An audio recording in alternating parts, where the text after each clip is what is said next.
ça la devoir moko patriotique. Tozalaki informer la population na acte criminel oyo papa ozali liboso ya bino wana auti kosala il y a 1 mois.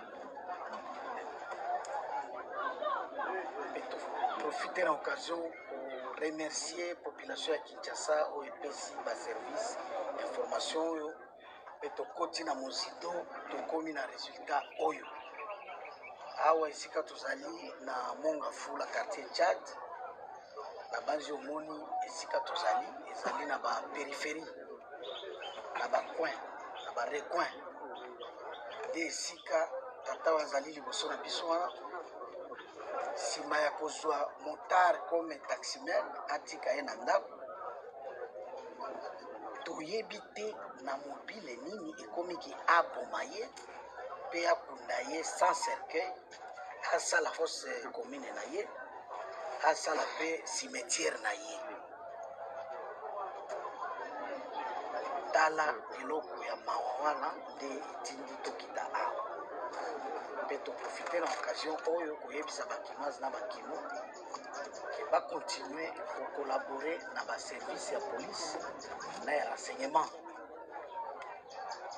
na ya armée na ya immigration na ya nyonso ebengami service ya l'État esengeli kopusanaka pembeni na bango mpe kopesa bango mayema za koleka mpona ete police na cadre ya répression ekita kotia maboko na babandi na bacriminel oyo bazali koboma bacompatriote sans motif.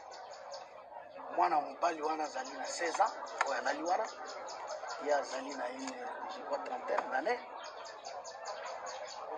akoyebisa biso eloko nini mpenza etindi ye akoma na niveau wana.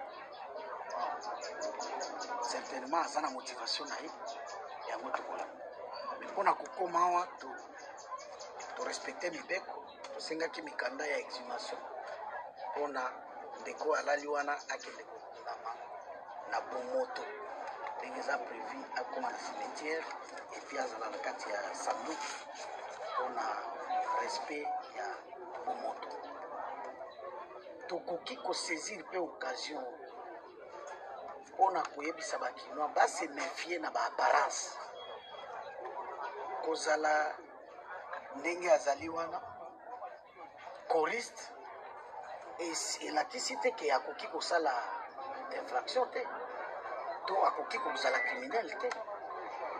Tala exemple monene choriste abomi leki na ye ya quartier ayebi ye bien mpe ayebisa maboti na ye te ke abomi ye moko nde ayebi mpona nini azwi ye na parking azwa ye lokola client na ye mpe amema ye awa bazaka bavoisin famille yango eza nsima mpe akundi ye na butu mpe ndenge ekomi kala mingi te boyokaki likambo ya saxophoniste oyo akangami na opération to nani na komona ka oyo akoloba lisusu ke kozala saxophoniste elakisi ke okoki kozala criminel te. Nde tosengi na bakinoise na bakinois base rapproche kaka na baservice na police na bango mpona kodenonse mabe nyonso.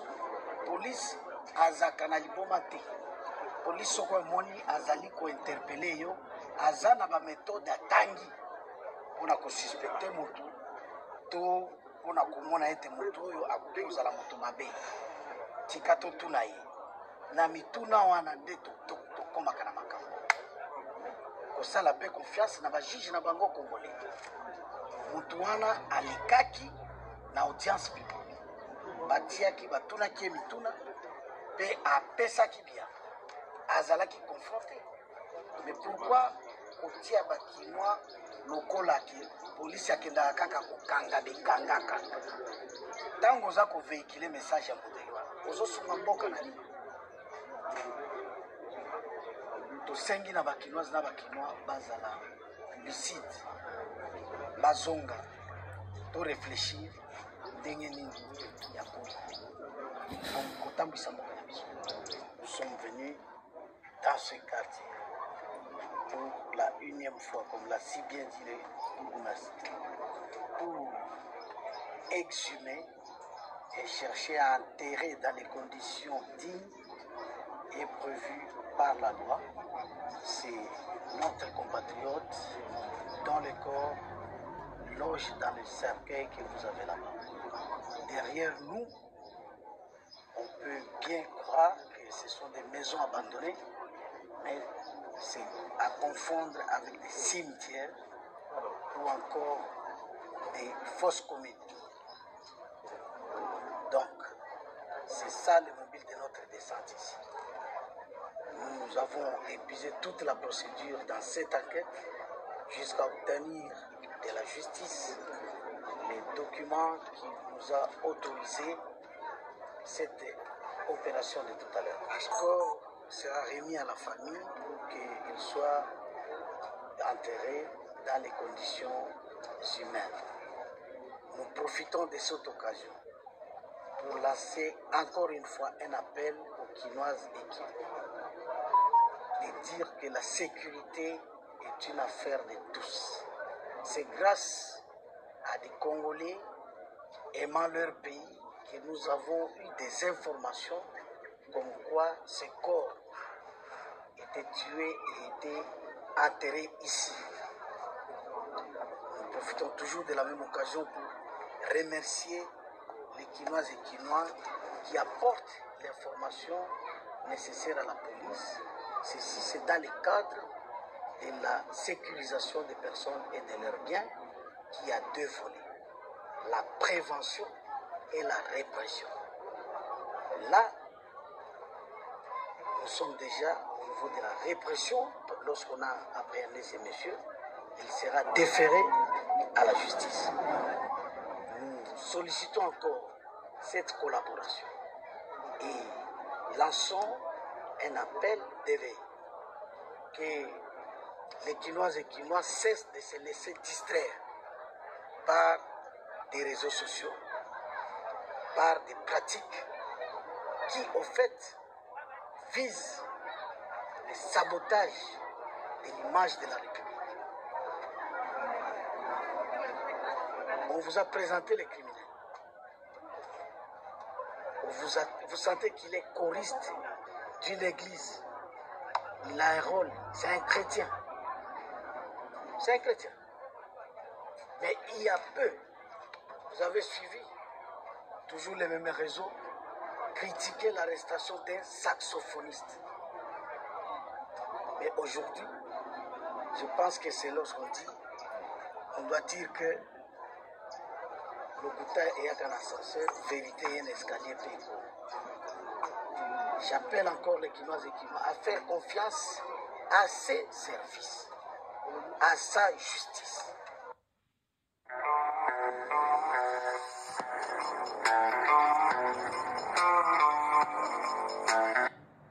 À ses services, à sa justice. Lui, il va passer devant le juge. Comme celui qu'on a dit tout haut qu'il était saxophoniste. Les Quinois doivent savoir que ces messieurs étaient interrogés et il est passé aux aveux et il était confronté. Et on l'a chargé. C'est ainsi que le juge a pris la sentence qu'il fallait. On appelle encore aux Quinois de revenir au bon sens. Car le même droit qu'a le monsieur qui dort déjà dans ce cercueil sont les mêmes que le monsieur qui est présenté devant les juges. Et on ne doit pas déconsidérer ces corps et considérer le criminel comme un saxophoniste qui les déchargerait de toute infraction. Il l'a fait et il en répond. Merci beaucoup.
Pour toucher rouge,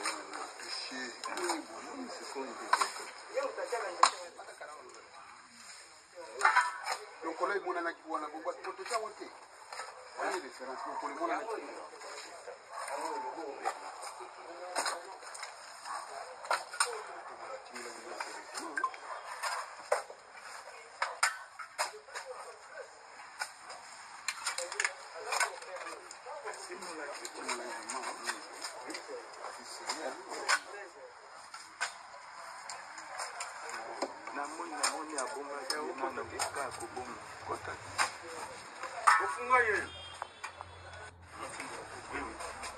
Iba nandenga si. Minyoto.